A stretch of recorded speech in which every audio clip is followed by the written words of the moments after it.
¿Conocéis cómo se forma la oración en inglés? Pues este es el momento ideal para aprender, así que continuemos.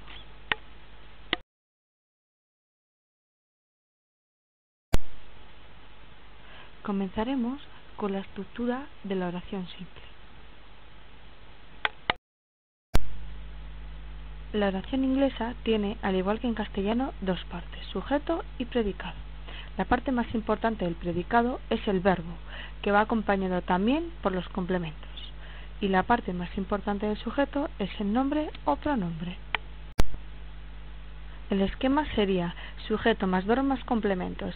John eats a biscuit. John se come una galleta. El sujeto y el verbo no pueden faltar nunca en una frase. Los complementos sí.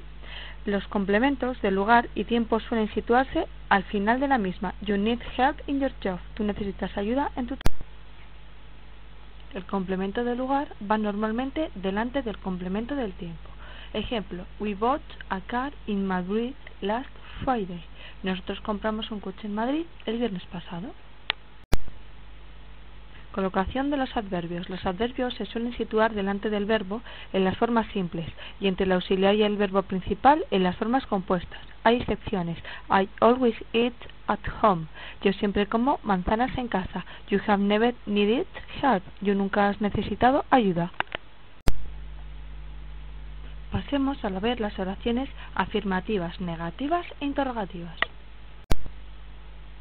Las oraciones afirmativas. El esquema sería sujeto más verbo más complementos. Por ejemplo, they want an apple. Ellos quieren una manzana. Oraciones negativas normales. Sujeto más verbo auxiliar más not, más verbo principal más complementos. Ejemplo, they don't want an apple. Ellos no quieren una manzana.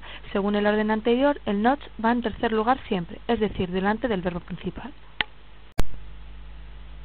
El verbo auxiliar y dicha partícula negativa se pueden contraer. Don't, doesn't, didn't. Ejemplo, we didn't buy a car. Nosotros no compramos un coche. Oraciones negativas anómalas. Sujeto más verbo to be más not más complementos. El verbo auxiliar es siempre to be, que también es el verbo principal. Ejemplo, yo no soy, yo no estaba. Las formas de este verbo pueden ser cualesquiera del presente o pasado. Am, are, is, was, were. Según la persona y el tiempo a emplear, ejemplo, he is not old. Él no es viejo. El not sigue estando en tercera posición.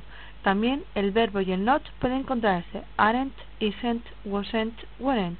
Ejemplo, he isn't old. Él no es viejo. Oraciones interrogativas anómalas. Utilizan como en las negativas el verbo to be solamente. Verbo to be más not más sujeto más complementos. El paréntesis indica que dicho elemento puede no estar presente.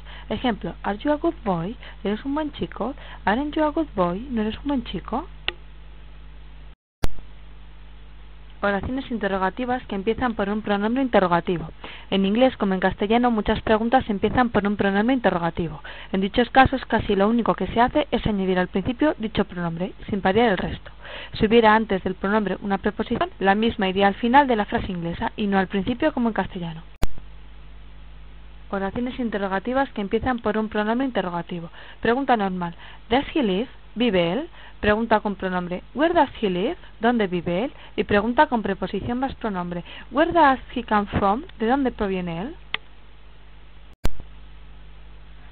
Ya hemos terminado con nuestra presentación acerca de la oración simple en inglés.